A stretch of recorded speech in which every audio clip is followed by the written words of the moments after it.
ഒന്ന് വേഗം ആവട്ടെ.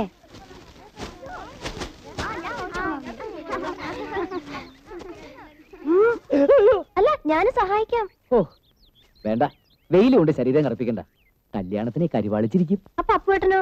ഞാൻ കൃഷിക്കാരനല്ലേ, വെയിൽ കൊള്ളാതെ പറ്റുമോ? അപ്പുവേട്ടൻ കൃഷിക്കാരനാണെങ്കിൽ ഞാൻ കൃഷിക്കാരിയാ. ഞാനും വെയിൽ കൊള്ളും. അതല്ലടി പറഞ്ഞത്.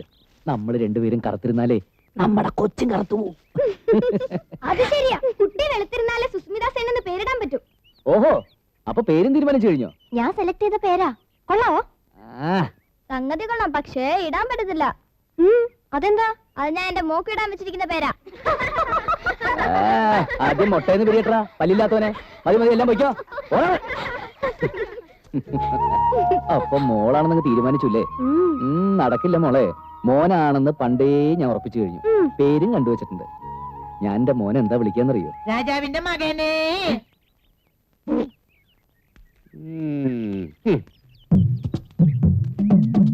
രാജാവിന്റെ മകനെ. അതാടാ, രാജാവിന്റെ മകൻ തന്നെയാ. നിന്റെ ഒക്കെ തന്ത.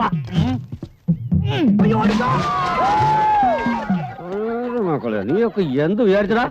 എന്താണോ രാവിലെ കുട്ടികളുമായിട്ട് ഏറ്റുപിടിച്ചിരിക്കുന്നത്? കുട്ടികളോ? ഇതാ കുട്ടികള്, തന്തയ്ക്ക് പറക്കാത്തോമാര്. ആ കളചേട്ടാ, മറ്റൊരു വിധത്തിൽ പറഞ്ഞാൽ അവര് വിളിക്കുന്നില്ല, എന്താ തെറ്റ്?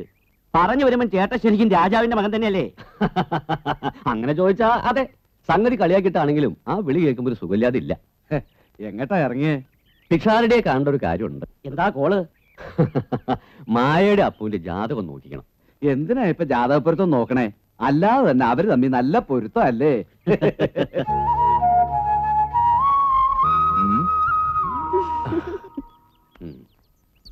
തന്നെ അന്വേഷിച്ച് ഞാൻ പല പ്രാവശ്യം വന്നിരുന്നു. ആ, കുറച്ചു ദിവസം ഞാൻ കൊട്ടാരത്തിലായിരുന്നു. അവിടെ എന്താ വിശേഷം? ചിലതൊക്കെ ഉണ്ട്. ഈ അരമന രഹസ്യം പുറത്തു പറഞ്ഞുകൂടാന്നാണല്ലോ. ഓ, പറഞ്ഞുകൂടാത്താണെങ്കിൽ വേണ്ട. അപ്പൊ ഞാൻ ഇറങ്ങാ. 2 ദിവസം കഴിഞ്ഞ് വരാം. രാമവർമ്മയ്ക്ക് വിഷമമായോ? ഒരു കാര്യവും പുറത്തു പറയരുതെന്ന് പ്രത്യേകം കൽപ്പിച്ചിട്ടുള്ള. ഹേയ്, ഒരു വിഷമവുമില്ല. മാത്രമല്ല, രാമവർമ്മ എന്ന് തികച്ചുള്ള വിളി കേട്ടപ്പോ തന്നെ സന്തോഷാവുകയും ചെയ്തു. ഈ നാട്ടിൽ താൻ ഒഴികെ മറ്റാരും എന്നെ വിളിക്കാറില്ല. വരട്ടെ. ഇനി ജാതകം തമ്മിൽ ചേരില്ലാന്ന് പിഷാരടി പറയോ? മിണ്ടാരിടാ, നാളെ ഞാൻ കിള്ളും. ഇനി അങ്ങനെങ്ങാനും അയാൾ പറയൂ? ഓ, നിനക്ക് എന്താടി? അയാൾ എന്തെങ്കിലും പറയട്ടെ. നമ്മൾ തമ്മിൽ നല്ല ചേർച്ചല്ലേ. നമ്മുടെ അത്ര മനപ്പൊരുത്തമുള്ള ആരെയെങ്കിലും ഈ ഭൂമി മലയാളത്തിൽ കാണാൻ കിട്ടുമോ?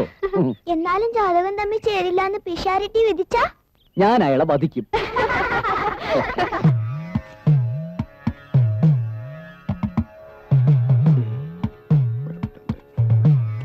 ഓം ഭാഗവതായ നമഃ. ശുക്ലാംബരധരം വിഷ്ണും ശശിവർണം ചതുർഭുജം പ്രസന്നവദനം ധ്യായേ സർവ്വലോകശാന്തിയെ. മൂർത്തിത്തെ പരികൽപ്പിതോ ശശകൃതോ വർഷാ പുരകർമ്മന അല്പത്യ വൃതാംകൃതം ഭർത്താവരാജോഷം. ഓം നമോ ഭഗവതേ പ്രമോദനായ ഏതാം പ്രമോദി യജ്ഞശുക്ര വർണ്ണയാകു.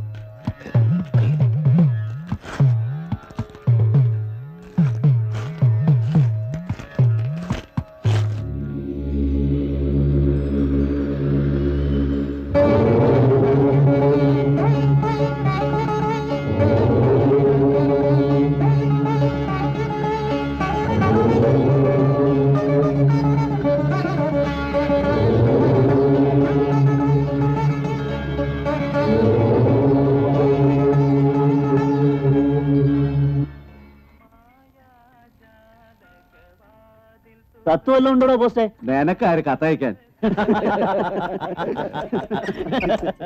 രാമകുട്ടി ചേട്ടാ, ഒരു കത്തുണ്ട്. രാമവർമ്മ വിളടാ. എന്നാ രാമവർമ്മ ചേട്ടാ, ഒരു കത്തുണ്ട്. വീട്ടിൽ കൊണ്ടേ കൊടുക്കടാ. മുടി മുറിക്കുമ്പോഴാണ് കത്ത് തരണേ. ഇത് രജിസ്റ്റേർഡാ. രജിസ്റ്റേർഡോ? എനിക്കിപ്പോ താരാ രജിസ്റ്റേർഡ് അയക്കാൻ? എന്നാ മകളുടെ രജിസ്റ്റർ മാരേജ് കഴിഞ്ഞു കാണും. കൊട്ടാരത്തിൽ നിന്നാ, ഉദയപുരം കൊട്ടാരത്തിൽ നിന്ന്. കൊട്ടാരത്തിന്നോ? ഈശ്വര, ഞാൻ എന്താ സ്വപ്നം കാണുകയാണോ? ചേട്ടാ, ഇതിലൊന്ന് ഒപ്പിട്ടേ, എന്നിട്ട് സ്വപ്നം കാണാം. പൊട്ടിച്ച് വായിക്കേ. ഇപ്പൊ വേണ്ട. ഞങ്ങൾ രാജവംശത്തിൽപ്പെട്ടവരാണെന്ന് എത്ര വട്ടം പറഞ്ഞാലും വിശ്വസിക്കാത്ത ഒരുത്തനുണ്ട്, അപ്പു. അവൻ തന്നെ പൊട്ടിച്ച് വായിക്കട്ടെ.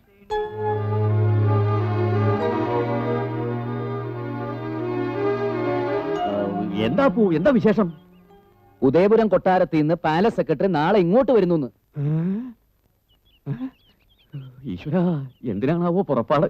പണ്ട് ഇവിടത്തെ മുത്തശ്ശിയെ രാജാവ് കണ്ട് മോഹിച്ച് സംബന്ധം ചെയ്തതല്ലേ? അതെ. ആ വകയിൽ ഏക്കർ കണക്കിന് ഭൂമി കര ഒഴിവാക്കി തന്നിട്ടില്ലേ? അതെ അതെ. അതൊക്കെ വിറ്റും കളഞ്ഞു. ഒരു പക്ഷേ അതൊക്കെ പാട്ടത്തിന് തന്നാവും. ഇപ്പൊ അത് തിരിച്ചെടുക്കാനോ ജപ്തി ചെയ്യാനോ ആയിരിക്കും സെക്രട്ടറിയുടെ ഈ വരവ്. എന്റെ ഈശ്വര, എന്റെ ഭഗവതി, ചോദിച്ചല്ലോ.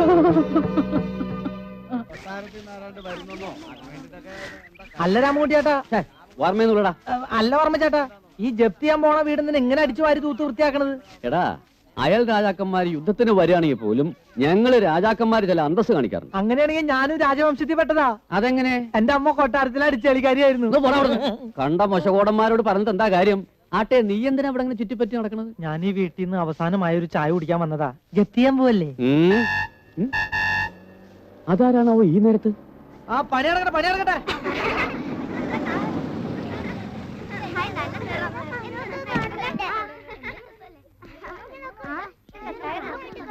ആരാണാവോ? ഞാൻ ഉദയപുരം കൊട്ടാരത്തിൽ നിന്ന് വരുന്നു. Krishnamoorthy, palace secretary. കൊട്ടാരത്തുന്നോ? അതെ, കത്തയച്ചിരുന്നല്ലോ. കിട്ടി. പക്ഷേ ഞാൻ കരുതിയത് കൊട്ടാരത്തുനിന്നാവുമ്പോ കുതിരപ്പുറത്ത് തലപ്പാവും വെച്ചായിരിക്കും വരികയെന്നായിരുന്നു. രാമവർമ്മ. ഞാൻ തന്നെയാ. ആ, എനിക്ക് മിസ്റ്റർ രാമവർമ്മയോട് മാത്രമായി ചിലത് സംസാരിക്കാനുണ്ട്. നമുക്ക് അകത്തേക്ക് ഇരിക്കാം. എങ്കിൽ ഇവിടെ തന്നെ നിൽക്കാം. അവിടെ നിറയെ ആൾക്കാരാ. ഓ, വരൂ. നമുക്കെല്ലാം പോയില്ലേ? നമ്മളിനി എങ്ങോട്ട് പോകും മക്കളെ? അമ്മേ, കരയല്ലേ അമ്മേ? ചേച്ചി, ജപ്തി ചെയ്യണ ആള് വന്നു. രാമൻകുട്ടി ചേട്ടനെ ജപ്തി ചെയ്ത് മാവന്റെ ഓട്ടി നിർത്തിരിക്ക.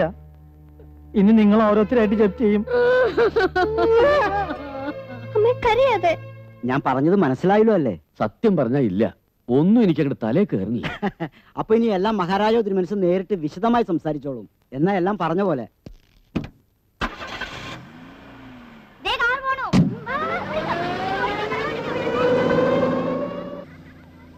എന്താ ചേട്ടാ, എന്താ പ്രശ്നം? എന്താ ഇയാള് പറഞ്ഞത്? അച്ഛാ, എന്താ അച്ഛാ? കാര്യം എന്താന്ന് പറ. എന്താ അച്ഛാ? അച്ഛാ, ബഹുത്തച്ഛാ, ഏ? വളരെ നല്ല കാര്യമാണെന്ന്. എന്ത് കാര്യം?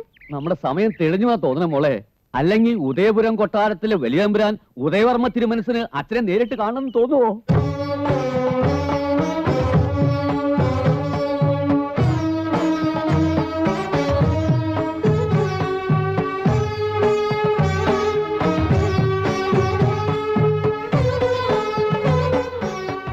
രാമവർമ്മ വേണ്ട. ഇരിക്കൂ.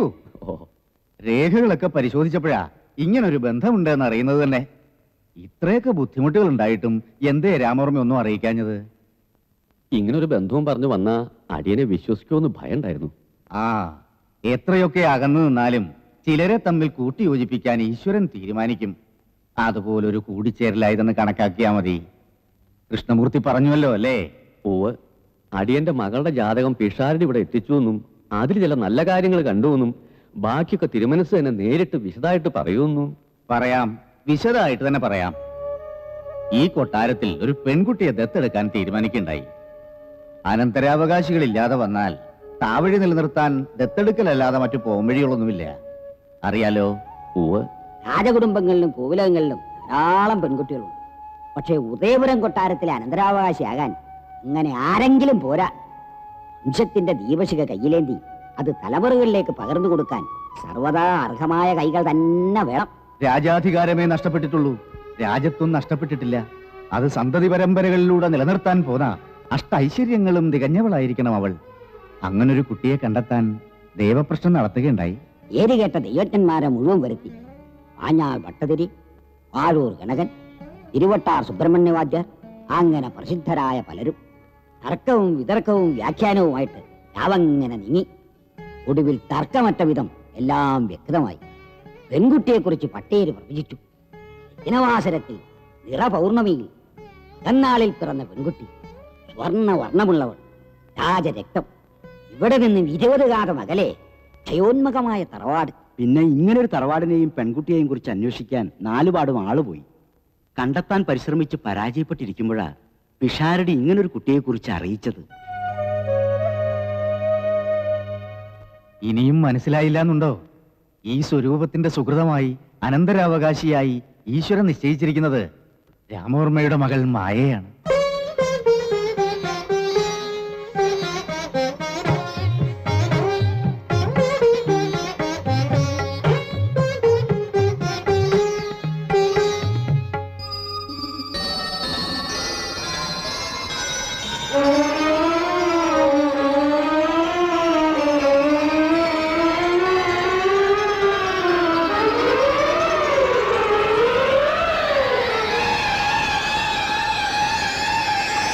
രാമവർമ്മേ, രാമവർമ്മേ രാമവർമ്മേ, എന്തു പറ്റി എന്താ എന്താ